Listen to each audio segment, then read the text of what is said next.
Mr. Speaker, the report of the Multi-Party Committee on Democratic Reform is in, and the recommendation is clear. If the Prime Minister wants to change the rules of democracy, then Canadians get to have a say in a referendum. This is a huge victory for democracy and a huge victory for Canadians. So, Mr. Speaker, will the Prime Minister actually respect the recommendations in this report and commit to holding a referendum if he wants to change the way we vote? Honourable Minister of Democratic Institutions. Sure, I'd like to thank the honourable member for her question, and of course the members of the special committee studying this for their time and effort. We've received the report. I'm going to review it carefully, and I urge every member of this House to do the same. I know this was a challenging process, and the report shows just how challenging electoral reform can be because, Mr. Speaker, the only consensus that the report found was that there is no consensus on electoral reform. In the coming days, we'll be taking specific actions to continue this conversation with Canadians. The opposition. Mr. Speaker, the All-Party Committee on Electoral Reform was tabled, and it made a clear recommendation. If the Prime Minister is going to change the rules of democracy, Canadians must have a say. It's a huge victory for democracy. Mr. Speaker, will the Prime Minister respect the recommendation from the committee and commit to holding a referendum if he plans to change the voting system? Honourable Minister of Democratic Institutions. Mr. Speaker, as I mentioned, we've received the report, and we encourage all members of this House to do the same. And first impressions, Mr. Speaker, there are some good ideas in there. For example, the only way that we can engage Canadians on their preference for an alternative to first past the post is through a value-based conversation. But on the main question, Mr. Speaker, on the hard choices that we'd asked the committee to make, Mr. Speaker, they took a pass.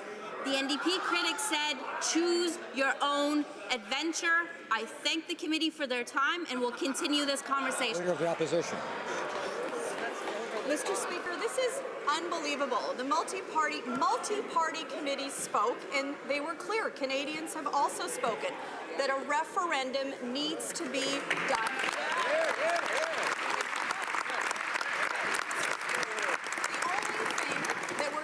From the other side is that the Prime Minister thinks he's smarter than Canadians, that only he can decide how we vote and what our vote means. Mr. Speaker, that's an insult to every Canadian in this country, and if he wants to change the way we vote, he has to have a referendum.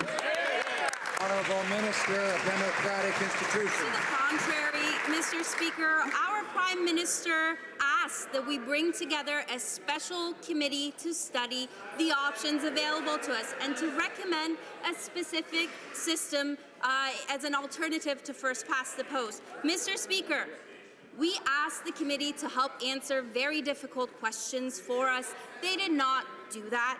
We now have to make those hard changes, Mr. Speaker, and I'm looking forward to continuing this conversation with Canadians. Leader of the Opposition. Mr. Speaker, the insults just keep coming from the other side of the House. Every opposition party worked together, worked hard, and came to a consensus. The problem here is that the Prime Minister doesn't want to listen to Canadians. He doesn't want to listen to the other parties, just like he won't have a referendum because he thinks the Canadians aren't smart enough and aren't smart as he is to pick the kind of system that we rely on. Mr. Speaker, the Prime Minister is wrong. Canadians are smart enough to cast a vote.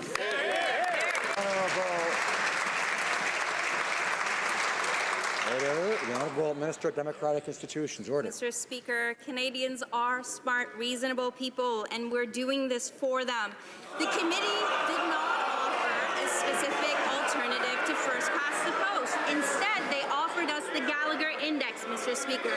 So the honourable member wants us to have a referendum on the following. Would Canadians like to take the square root of the sum of the squares of the difference between the percentage of the seats for each party and the percentage of the votes cast? Honourable Leader of the Opposition. Mr. Speaker, World AIDS Day is when we show our support for those living with HIV and AIDS. But this Prime Minister is planning to cut funding to many community-based organizations, including the Canadian AIDS Society and the All Nations Hope Network. That's the only Aboriginal AIDS network in Saskatchewan. They're on the front lines fighting against HIV/AIDS, and they may be forced to close their doors. So instead of just raising flags on World AIDS Day, will the Prime Minister commit to stable, long-term funding for these important organizations? The channel sounds like they're trying to change the channel, Mr. Speaker. Well, what a day. I'd like to start by thanking all the members of the committee for their incredible work. We managed to do something that has never been done before. Skeptics said that it would all fall apart, that there was simply no way forward to finding agreement between all of these parties. Yet Canadians defied the cynics and told us that they want a proportional voting system in overwhelming numbers. That is a good day for Canada. Can the minister tell us when the government will announce a clear plan and timetable to implement all of the committee's recommendations? Minister of Democratic Mr. Institutions. Speaker, I'd like to thank my NDP critic for his work on the committee and for his continued commitment to strengthening our democratic institutions. Mr. Speaker, I have to admit I'm a little bit disappointed because what we had hoped the committee would provide us with would be a specific alternative system to first past the post. Instead, Mr. Speaker, they've provided us with the Gallagher Index. Mr. Speaker, while they did not complete the hard work we had expected them to, this is consistent with what we heard from Canadians. We will continue.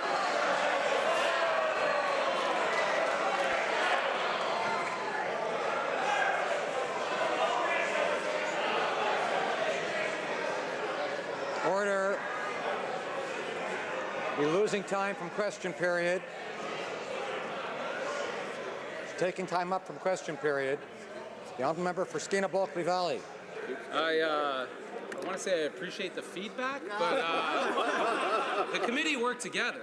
The committee worked across party lines. The committee reflected back what we heard from Canadians. That may be a bit of a radical notion from some of my Liberal colleagues, but that was the work of the committee, and the work of this minister is to fulfill the promise of that Prime Minister when he stood in front of Canadians on multiple occasions and said 2015 was going to be the last election under first past the post. So her job is to work with the rest of us and work with Canadians to achieve that goal, rather than throwing on skepticism, rather than heaping on false notions of broad support. You wonder where their broad support was when they declare war or announce pipeline recommendations. Let's get the job done for Canada.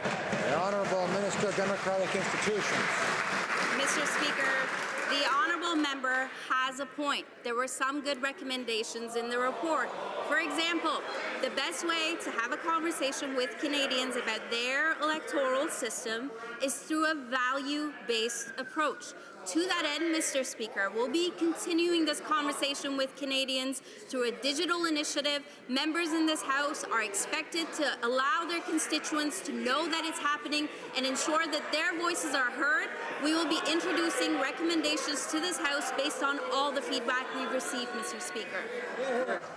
Order. I remind colleagues that the time to speak is when they have the floor, not at other times.